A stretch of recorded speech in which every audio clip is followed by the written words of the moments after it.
Robert Moor, welcome to the show. Thank you so much for having me. So you wrote a book on trails and exploration, and it's all about trails. And some people might hear that and think, well, that's kind of boring. But you found out that there's a lot to trails and trail making, and it was a fascinating read. Let's talk about the impetus behind this book. It was your exploration of trails was started by your own hike of the Appalachian Trail. When did you hike the Appalachian Trail, and why did you decide you wanted to do the through hike where you'd go all the way from Georgia to Maine? Yeah, so I hiked the Appalachian Trail in 2009 when I was graduated from undergrad, and I had some time before I knew I was going to graduate school. So I had a nice little break there in my life. And if you talk to through hikers, which is what people who hike the whole Appalachian Trail are called, they'll often tell you that they were at a sort of a gap in their life. They were trying to find the next step forward. Maybe they just got divorced, or they just got fired, or a lot of people just come out of the military. A lot of people have just retired. And that's where I was in my life. I didn't know exactly where I was going next. I knew I was going to graduate school, and so I had a good deadline. I had to be back by September. But I had nothing to do for those 5 months. And it was something I dreamed of doing since I was a kid. I'd grown up going to summer camp in Maine and seeing these through hikers and wanting to emulate them. And so I saw my chance, and I took it. Yeah. So you were a hiker before you did the Appalachian Trail? I was, yeah. I'd done quite a bit of hiking, backpacking up to that point, but never longer than maybe a couple of weeks. I'd certainly never gone longer than a month. And so the idea of hiking for 5 months was a bit daunting, but once you start doing it, you realize it's just the same as any other hike. You just have to keep going. That's the trick, is to keep going. Right. What was it about your experience on the Appalachian Trail that led you to want to explore trails from a macro view? Yeah, it's funny you say that, the thing about it being boring, because that's something that when I was writing this book, I ran into a lot. People would say, what's your book about? And I would say, I'm writing a book about trails. And it would be kind of a blank stare, because no one has written a book about trails before. And the idea that they're not something we think about very much. As I write in the book, we kind of tend to overlook them, right? If a trail is doing what it's supposed to do, you don't look at it at all. It just leads you to where you need to go invisibly, and you're looking up and you're looking out at the landscape. But the year that I hiked the Appalachian Trail was a very rainy year. And the New York Times called it the summer that wasn't, because it just stayed cold and rainy the whole summer. And so I had a lot of time just to stare at my boots and stare at the trail and think about it. And, I was by myself. And as you do, you start to expand upon your own ideas. And I was noticing that the trail, first of all, was not a static thing. It wasn't what I thought it was. You think of it almost as a paved path, but it isn't, because as anyone who hikes a hiking trail knows, when people don't like the way the trail goes, they take a shortcut, right? If there's a big, long switchback going down a mountain, then people will just make a shortcut, go where they want to go, and that becomes the new trail. And so there's a kind of liquid quality to trails that I found really fascinating. And then as I was hiking along farther, I started to realize that we weren't alone on this trail. In fact, animals were following the trail as well. If you paid close attention, you'd start to notice little hoof prints and little footprints on the trail, deer and bear and other animals. And so that notion, it started to crack. Cracks started to form in what my understanding of what a trail was, and it started to widen. And then I started noticing ant trails, and then I started thinking about metaphorical trails, why that phrase, the trail or the path, is so prevalent across languages, across religions, across cultures. What is this very fundamental thing that we're all following? Yeah. No, let's follow that idea of paths and trails being a metaphor that we use in language, because one of the arguments you make in the book is that trail making is one of the animal world's first forms of communication. Yeah, I think that's true. I mean, it's really definitely one of the simplest forms of communication, and it's a little bit complicated, because I went to find the oldest trails on Earth, which are in Newfoundland, and these fossilized trails of something called Ediacara biota, which are 565 million years ago. And yet when I started to think about what those were, they're not really trails because they're traces. They were left behind in the movement of these animals, these very, very early animals. But unless someone else is picking them up and following them, then it's not really a trail. That was where my definition of a trail came in, is that it's in that act of following something someone else has left behind, and then you leaving a trace in your passage that someone else can follow. And when you do that, you set up a sort of evolutionary sequence that begins to streamline over time. But if you look at it very simply, that's what a trail is. An animal has gone somewhere and left this very simple message on the ground saying, hey, there's something worth going to here. If you stumble upon a game trail in the forest, that's a pretty good indication that there's something there, because enough animals have gone there and decided that this trail is worth following for it to remain, for it to perpetuate. Right. So trails they externalize. It's a way to externalize information in the outside world. It is, yeah. It's a way to externalize information. It's almost an external form of memory. You can almost look at it as an external memory. When you look at insects, for example, that's kind of how they're using trails. If you look at fire ants, for example, they'll go out from their nests, they'll find food, they'll come back and they leave a message, and that message is in pheromones. They're, of course, invisible, but they can detect them very clearly.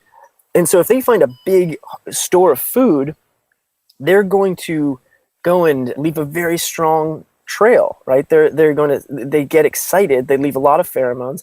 That then sends a signal to the other ants that there's a lot of food there. They go find the food, they leave a very strong trail. That signal keeps amplifying until the food is gone. And then they don't leave a strong trail. The trail begins to diminish, to evaporate.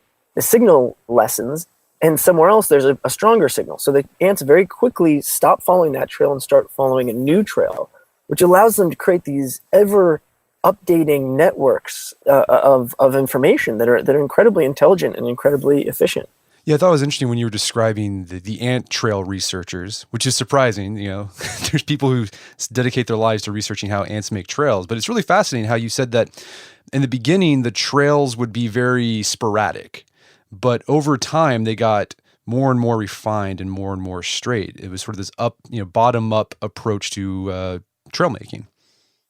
Yeah, it's a streamlining process, and I think this is familiar to anyone who does any sort of creative process. That your first draft is not very good, and that's true of ants as well. When they go off and they find a piece of food, finding a way back to the nest is difficult. The landscape is a chaotic place. This is a theme that runs throughout the book, is that trails are a way of managing the chaos of landscape, and so they're trying to find their way home, and they're making all sorts of errors, and they're leaving this really wiggly, really strange trail on their way back. One of the anecdotes that I recount is this guy, Richard Feynman, the famous physicist. He did a little experiment on his bathtub where he set a lump of sugar, and he watched the first ant go off and find the lump of sugar and make its way back to the nest, and it was making all sorts of mistakes.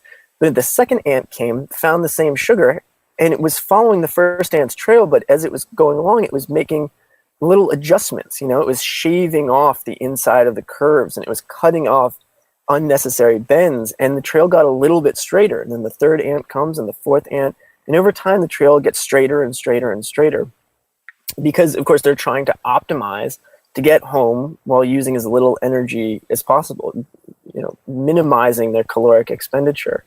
And that's where this elegance comes from. It's a really simple system, but it's really effective. And how do more complex animals make trails? So the ants leave pheromones behind, say something like buffalo or hogs or something like that. How do they go about making trails? Is it the same sort of bottom up, or are they a little more deliberate about it? Certainly, yeah. Well, it's hard to, that's something I asked a lot of animal researchers, is if animals know what a trail means. If there's some sort of semiotic content to a trail for an animal, meaning when we walk through the woods and we see a trail, you look at it and you say, that's a trail that goes somewhere. And it's unclear whether most mammals look at a trail and say that's a trail, or whether they just think something along the lines of there's less vegetation there, so it's easier to walk. But when it comes to the larger and smarter mammals, especially elephants, it's pretty clear that it is a deliberative process, both the making of the trails and the following of them. Elephants have incredibly powerful memories and incredible sense organs. So when they go somewhere, they tend to know where they're going, and they pass down their trails from generation to generation. So once they're disrupted, I've spoken with researchers who study forest elephants, and they told me that if you start breaking up the forest elephants' trails through logging, for example, you completely disrupt their communal memory. You really screw up their ability to find forage, to find water, to find mates. It's that they rely upon those trails. And so, he compared it to, imagine if you went into a major city like Dresden that's been totally bombed, and you grew up there and you knew how to find your way to school, but suddenly all the blocks have been blown apart and everything's in chaos. You couldn't find your way to school anymore. It'd be much more difficult. So I think that among larger mammals, it is a deliberative process, but there's still something very simple about it, which they keep in common with the smaller insects and smaller mammals. So let's talk about humans. When did humans start making trails, or do we have evidence of when humans started making trails, and what did they base those initial trails on? Yeah, we don't have any good archaeological evidence for when the earliest human trails are, and part of that I found out while I was researching this book is because archaeologists until very recently did not study trails. They studied roads, and they studied other things that were made with your hands. There's a kind of bias for things that are made with your hands rather than things that are made with your feet. Many of them would not consider trails to be an archaeological artifact. Whereas if you made paving stones, then that was an artifact.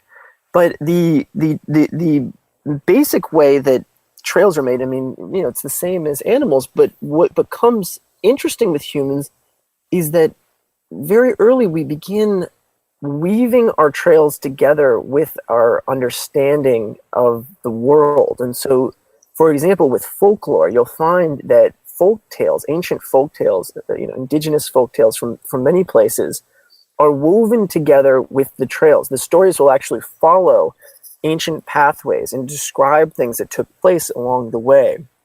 And so the story is pegged to certain places in the landscape. It's not just an abstract idea like a girl walked through a forest and there was a big wolf following her.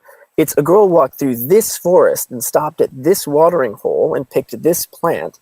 And all of those things tend to follow a trail because, of course, that's where that's where the people would be walking and telling these stories, and that's what the way that their landscape would be stitched together, as it were. And so I spent a lot of time talking to people, a lot of Native American communities about their trail traditions. And in fact, I found a man in North Carolina who's trying to map all of the ancient Cherokee trails that existed there. And one of the things he found is that it's woven together with their culture in a really kind of an inextricable way. Yeah, that was interesting because I live in Oklahoma, so the Western Cherokees are here, right? This 5 civilized tribe. That's right. And I'm right here, pretty much in Tulsa. We're in the heart of it. But I thought the interesting point you made was that the Cherokee who still live in North Carolina, when they tell these stories, they talk about specific mountains, right? The Western Cherokees in Oklahoma, they have those stories too, but they just talk about kind of a general mountain or a general river. Yeah, that's right. The stories have been cut off from the place. And one of the things that someone told me who studies these, she said that, you can hear this story. There's one story in particular that she was talking about, which was about a race between some turtles. And she said, you can hear that story in Oklahoma, and it's still a powerful story. It still conveys a lot of information and wisdom. But when you tell that story in North Carolina, and in fact you stand on the mountain that the story is describing, you can look out across the landscape, and the tops of the mountains, the green tops of the mountains, look like turtle shells. And actually, you can see the story taking place in the landscape. And she said it just has so much more power there. Yeah. And so, it's trails then, in a way, situate us, not only physically, right, but also existentially. Like, it gives us a sense of meaning in our life. Yeah, I think that's right. I think they give us a sense of meaning and coherence. You know, the world is a confusing place, and if we didn't have any trails, either physical or metaphorical, we would be just totally lost.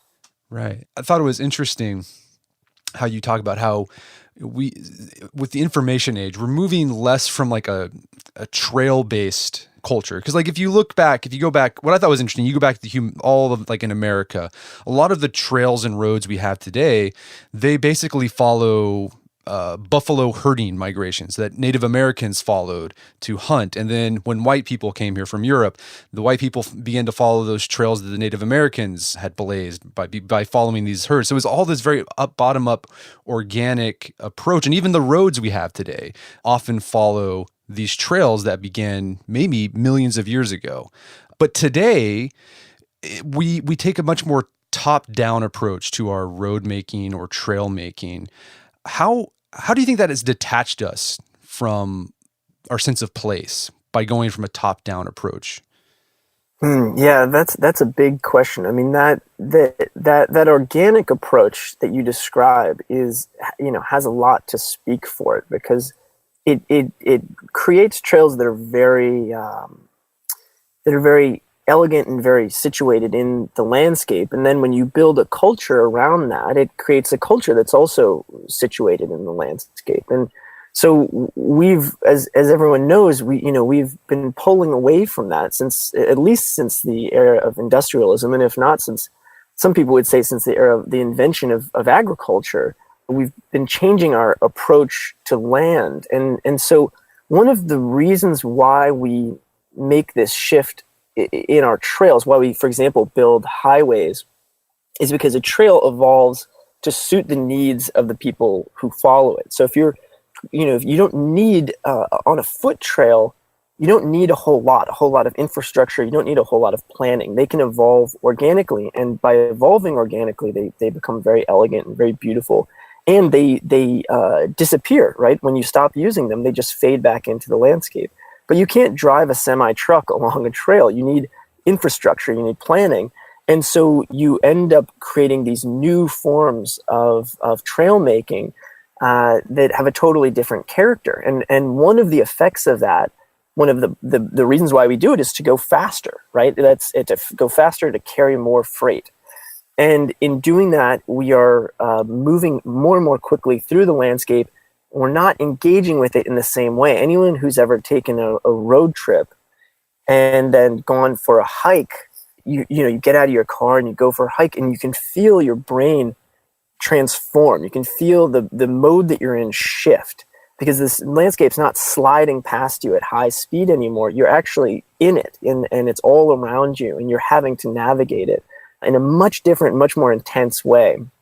And of course, you can imagine how much more profound that would be if you had been walking across that same landscape for weeks or years or generations. So I think everybody knows we're more cut off from the natural world than we used to be. That's a very common trope, I think, in nature writing. But I think that one of the ways that's happening that we don't think about very often is the way that we move through the world, whether we're walking on trails or we're driving on highways or riding on a Shinkansen bullet train through Japan.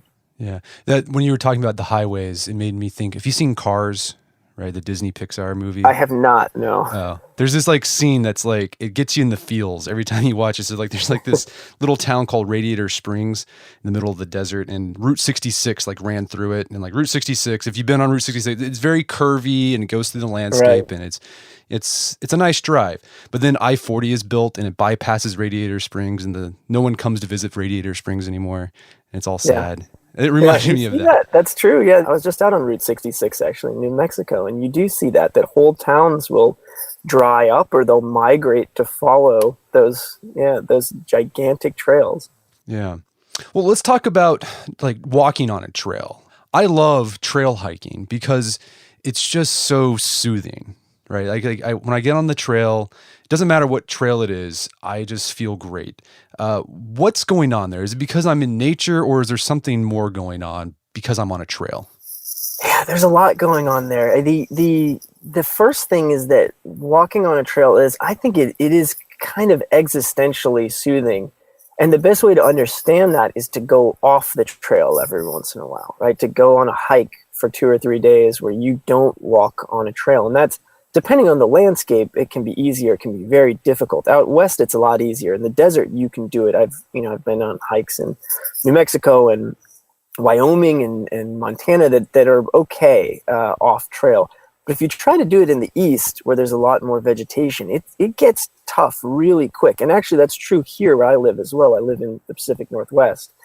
And if you have a really heavily forested area, man, as soon as you go off trail, you're wishing for that trail again. I went for a hike in Newfoundland that I describe in the book, where I was fighting my way through these stunted trees for hours and hours on end. And when I finally found my way back to the trail after this 3-day hike that just took everything I had, I wanted to weep for joy, because you start following the trail and all that weight of not just having to fight your way through the vegetation, but worrying, am I lost? Am I going to die out here? There's this real dread and this fear that follows you when you go off trail, because you don't have that assurance all of a sudden. And so the trail allows you, it just lifts that weight from you, and it allows you to go into a more, I think, just a more peaceful, meditative mode of walking than this very heightened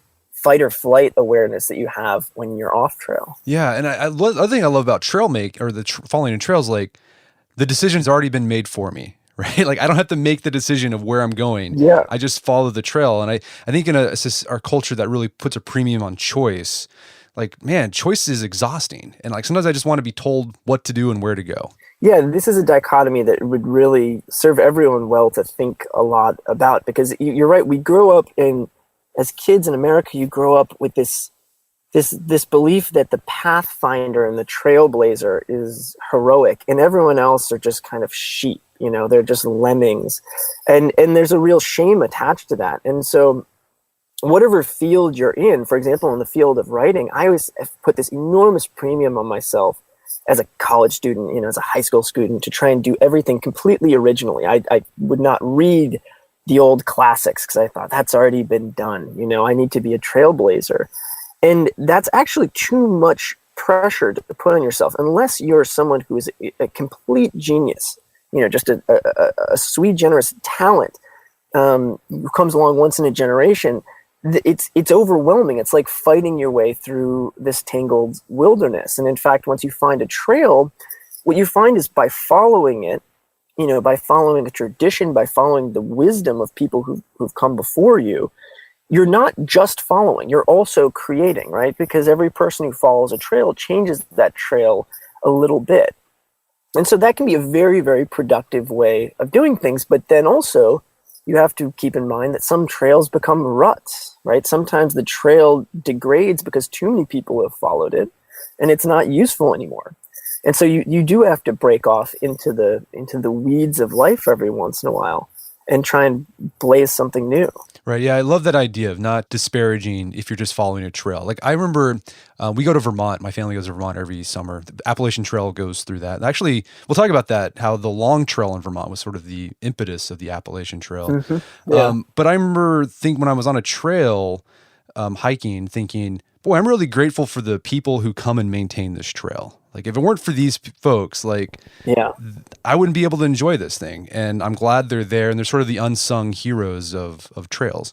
Yeah, I'm really glad that you had that realization, because most people don't. Most people don't even think about trail makers at all. And that's something that on the Appalachian Trail, there's a little festival in the middle of it called Trail Days for hikers. They all get together in this town in Virginia, and they have a big bonfire and party and get to meet one another, right? Because you're all strung out along the trail and you're this community, but you never really meet each other. And one of the things they do is just after that, you get together and all the hikers will go volunteer with this incredible old guy named Bob Peoples, and they'll go do a weekend of trail building. And it's your way of kind of paying back the good karma that's been paid to you by all these trail makers. And one of the things that you realize is that most through hikers haven't even thought about the fact that someone made this. And if they have, the only thing they've been focusing on is, wow, the guy who made this did a really crappy job. The person who did this didn't build a good bridge for me, or didn't, just took me out of my way. You start to get this very begrudging, weird mindset when you're a thru hiker, because you're trying to cover so many miles each day that you don't want to screw around. You don't want to have to go in the wrong direction. So oftentimes you'll find the trail journals, which are these journals that people leave in the shelters along the way, and they're sort of communal journals people will write in. They'll just complain about the quality of the trail. But when you get out there and you start building it yourself, and you realize that every inch of this trail that stretches from Georgia to Maine has been built with someone's hands, not with power tools, most of the time with hand tools, by volunteers, you really realize what a beautiful, incredible thing that is, that people have put all that time and energy into building this thing for nothing, for no profit, just for the sake of it. These trail makers, like, what did you discover? Like, what makes for a good trail? And for someone who has walked the Appalachian Trail and lots of trails, what do you think makes for a good trail? It's a very complicated process of building a good trail, because you have to. It's a kind of, it's almost like predicting the future. You need to guess where people are going to want to walk, right? Because trails are an expression of desire. So if you build a bad trail, people are going to go off trail. They're going to go wherever they want. And one of the really funny things is to see how trail makers fight with hikers, right? One of the guys I talked to who works at the ATC told me, this whole hiker management thing would be a whole lot easier without the hikers. And what he means by hiker management is that hikers don't always follow the trail, as we've said. So sometimes to stop them, they'll do things like install jagged rocks on the side of the trail. They call those gargoyles. Or they'll dump a big load of branches. Or sometimes one guy I read said he would dump a bunch of poison oak leaves on a side trail that people were trying to take to get them to stop going. You want the people to go where you want them to go. And the reason why is that a hiking trail doesn't just have to be efficient. It doesn't just have to get you from point A to point B. And in this way, a hiking trail is totally different from any trail that exists on Earth. Because a hiking trail's, its impetus is to be sustainable. It's to shed water efficiently. It's to not destroy a whole lot of sensitive vegetation. So they take on these really screwy shapes. And when we're walking a trail, you can feel that. That's why we make those shortcuts, is because there's a very deep animal part of you that says, this isn't right. This isn't the most elegant way to get up or down this mountain. I want to go where I want to go. And so the task of a trail builder, and this is something else that I think is a really powerful metaphor for anyone who works in a field where you have to deal with people, but especially people who work in the world of sustainability.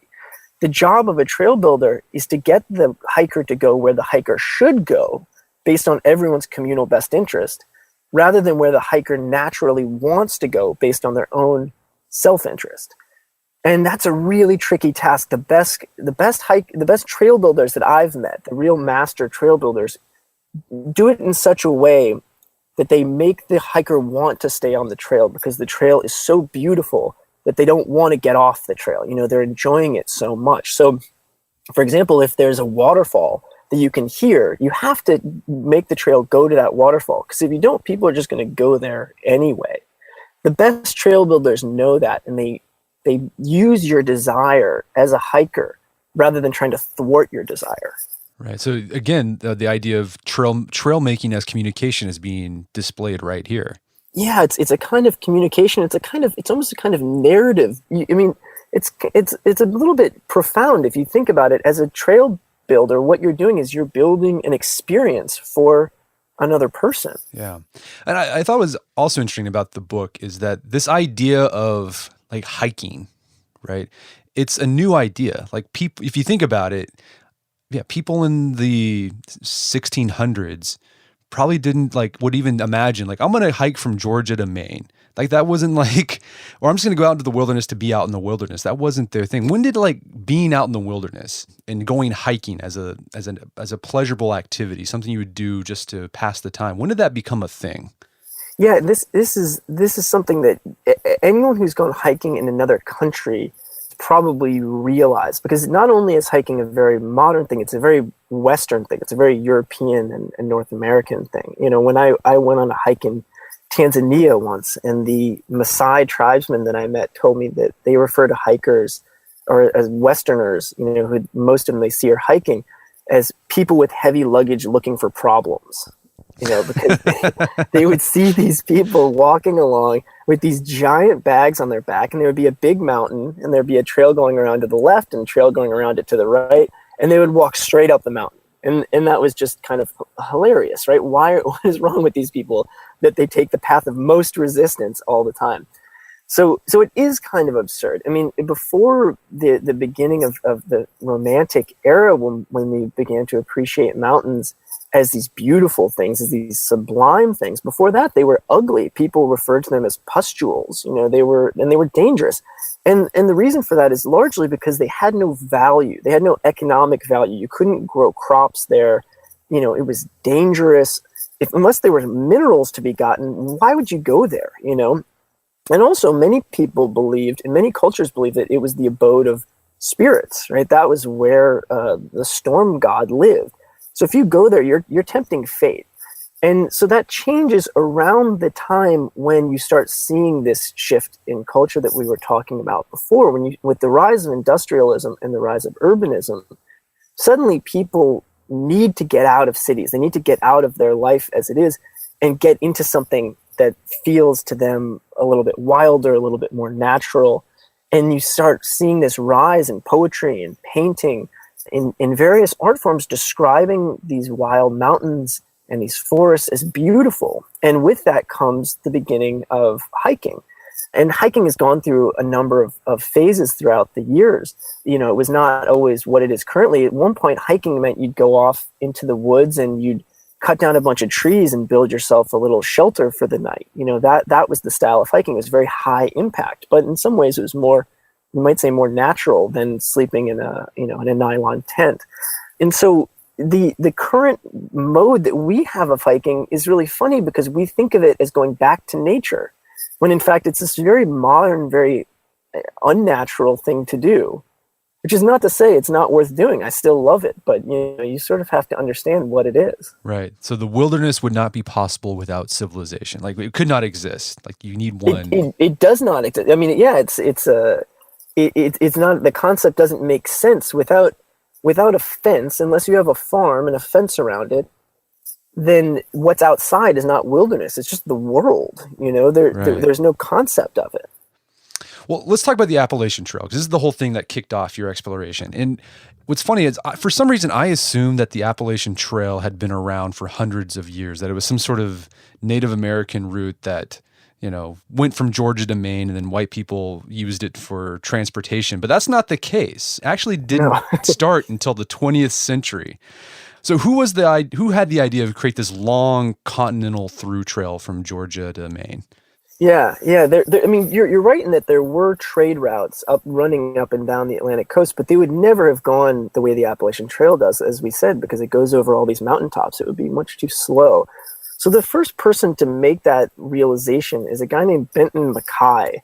And the story he tells is that he was, around 1900, maybe 1902, he was sitting on top of a tree on Stratton Mountain in Vermont, and he was looking out over the Appalachian Mountains going south, and he suddenly had this epiphany where he realized that actually the same mountain chain runs all the way to Georgia.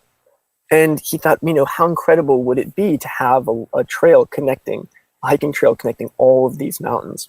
And this was during an era of kind of feverish trail building. And he had been on that very hike, following logging roads, following hiking trails, kind of stitching together the existing trails. That's what he realized. That was his real genius, was that you wouldn't have to build 2,000 miles of trails. You just had to connect the ones that were already there and give it a name and give it a story and give it a mythology. And that would be enough to build this thing. But in the meantime, that was in his 20s. It took him another 20 years to even get the proposal together. He went off and did other things. And in the meantime, one of the things that springs up, as you mentioned earlier, is the Long Trail, which runs the length of Vermont.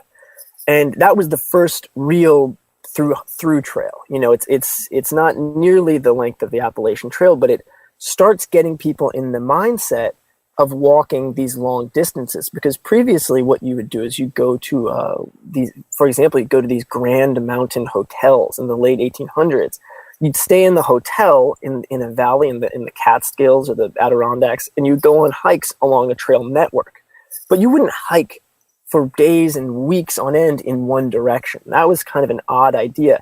And in fact, it's not really even possible before the invention of the automobile. The automobile and the Appalachian Trail are intertwined in a really funny way, because the automobile allows you to get out to the mountains and allows you to hitchhike back, but it also makes urban spaces so chaotic and so polluted that more people want to get out into the mountains. So the history of backpacking, you can't tell without telling the history of cars as well.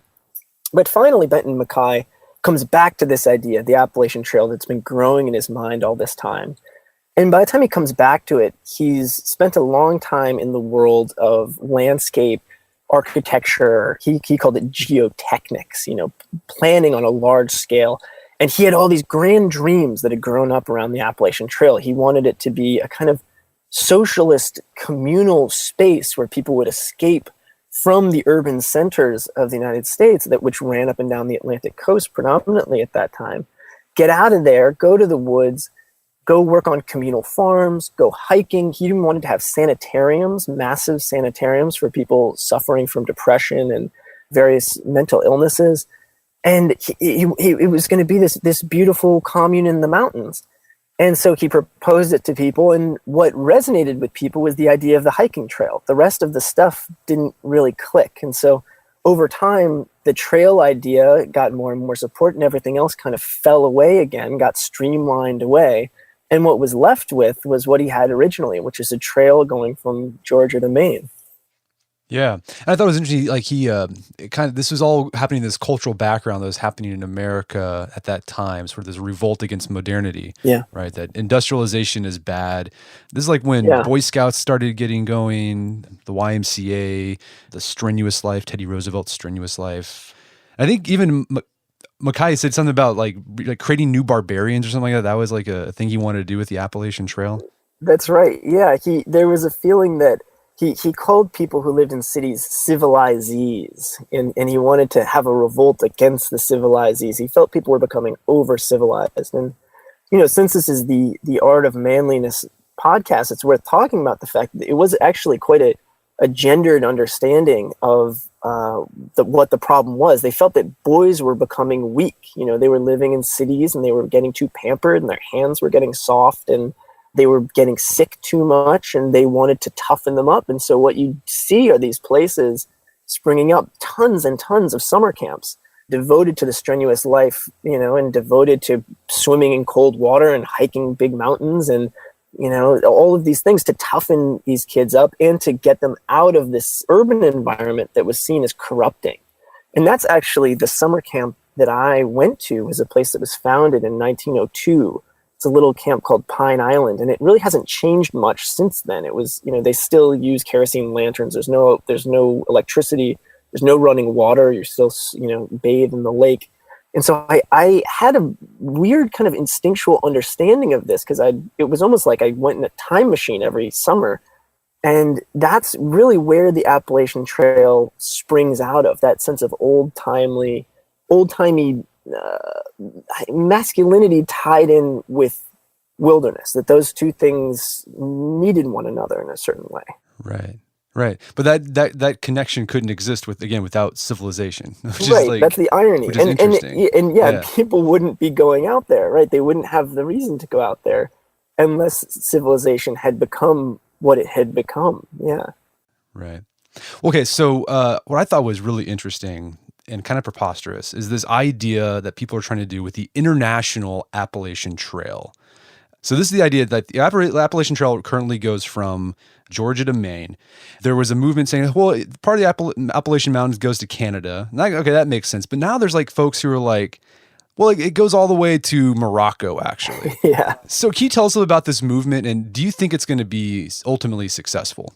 Yeah, so that it starts with a guy named Dick Anderson, who's a real character. He lives up in Maine, and the story he told me was that he was driving along the highway one day, and he said, he was driving up I-95, I think, and he's heading towards the Canadian border, and he realizes that the Appalachians, of course, don't stop at the border. Even though the road stops, the mountains keep going. And he's a guy who'd worked in a variety of fields, land management for a long time. So he knew his geology. He knew that the Appalachians kept going up through Quebec and actually up to the northern tip of Newfoundland. And he thought, why doesn't the Appalachian Trail keep going? Who cares about the border? So he started a project to continue the Appalachian Trail up to Newfoundland. It then becomes called the International Appalachian Trail because there's a bit of a rivalry or a bit of an enmity between the Canadian faction and the American faction. The people who are invested their life's work in the Appalachian Trail want it to end in Maine. They don't want it to keep going forever. But this new trail started getting built. People in Quebec and New Brunswick and Newfoundland, they all were on board with it. And so they extend the trail up to the northern tip of Newfoundland. But as they're doing this, Dick Anderson's friends are coming to him and saying, well, if you really want to be strict about it, the Appalachian geology continues throughout Europe, because when there was a Pangea, when there's a megacontinent, that was one mountain range, right? It was actually, it kind of split. If you imagine a piece of paper that's been folded and then it's been torn in half, that's what happened to North America, Europe, and North Africa when the megacontinent split apart. That the Appalachian Trail was the seam along which we split apart. So the other half of the Appalachian Trail, as it were, is across the Atlantic. And so he started thinking about that, and he said, well, yeah, why not? Why not build, it's the International Appalachian Trail already. We've already gone to Canada. Why not go to Greenland and then down through Western Europe to North Africa?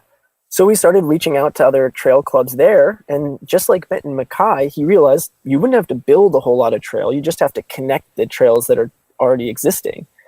And people just kept jumping on board. He said it was surprisingly easy. And so he has trail clubs now in most of the countries, I think almost all of the countries that he needs to build this incredible 15,000 mile weird postmodern discontinuous trail called the Appalachian Trail. Right. But can you that begs the question, can you really call a trail if there's these gaps, right? Like you have to get on a boat or an airplane. It's a new conception of what a trail is. I don't know. People always say, well, how is it a trail if you can't walk there, right? Are you going to walk? Are you going to walk on water? Are you going to get on a ferry and walk in circles?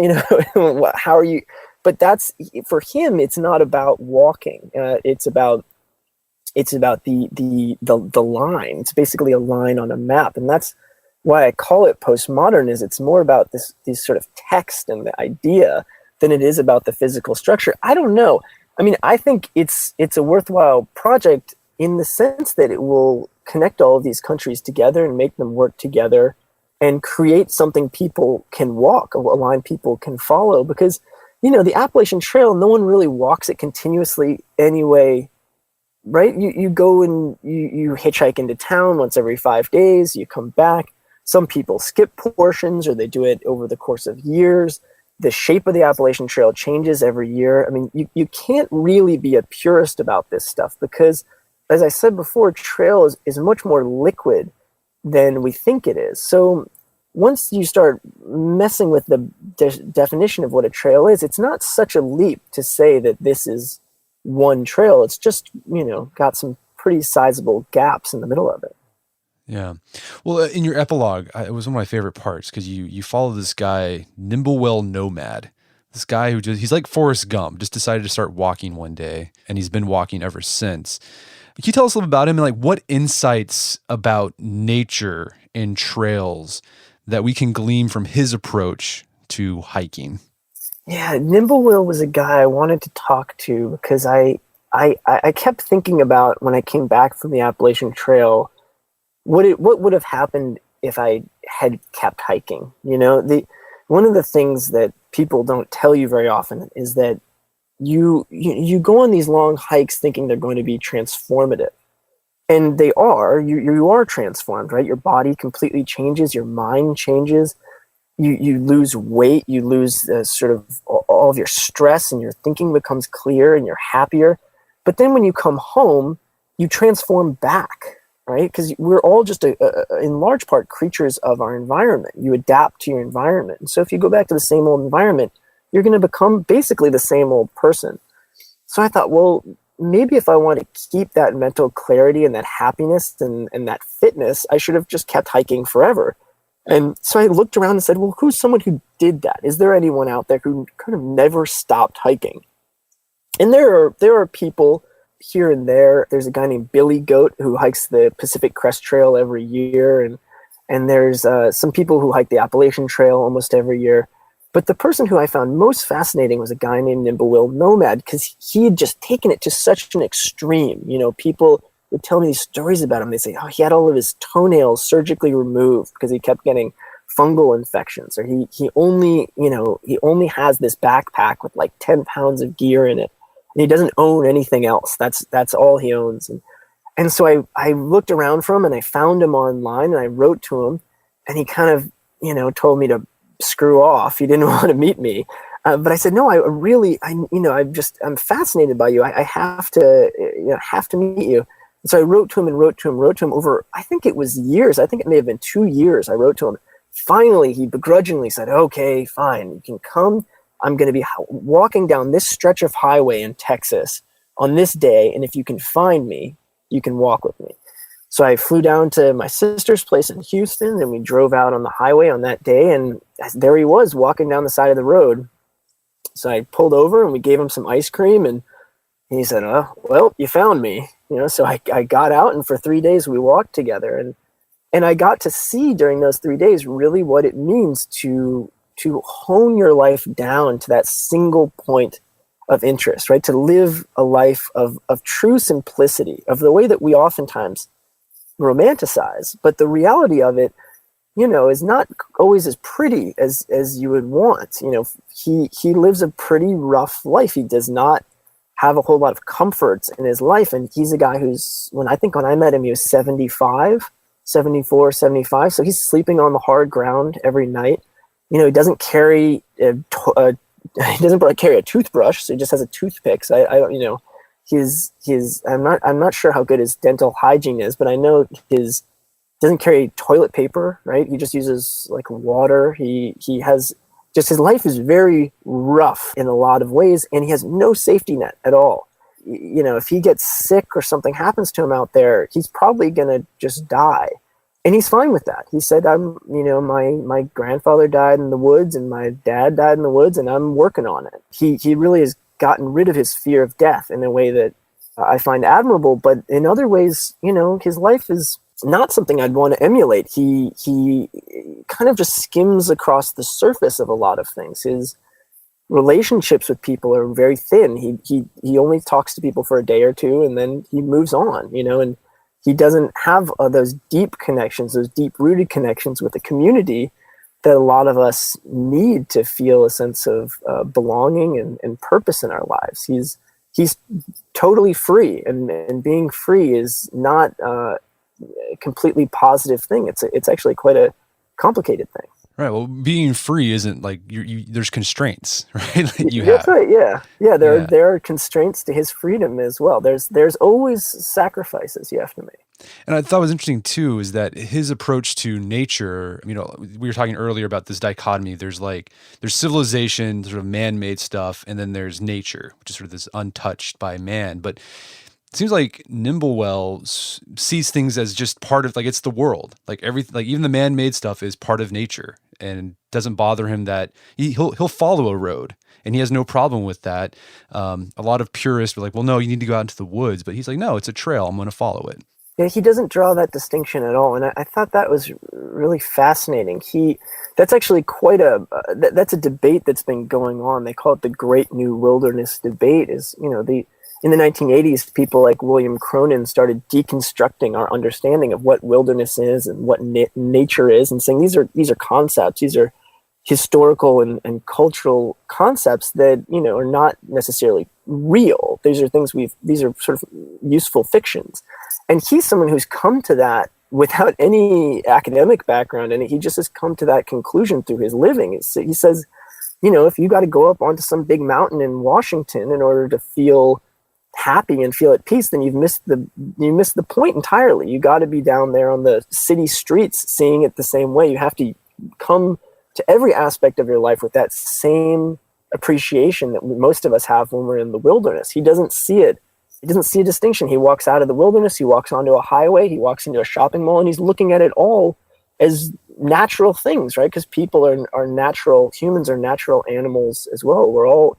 Everything in a sense is natural to him. And so his outlook on life is really beautiful in that way. But also, you know, it's funny because certain things don't bother him as much as I think they should. You know, he's not terribly bothered by pollution. One day we stopped to fill up our bottles with water, and it was in the town of Port Arthur, Texas, which is a oil refinery town, and the water just smelled foul. It smelled like kerosene, and I was outraged. You know, I said, these people's groundwater is poison.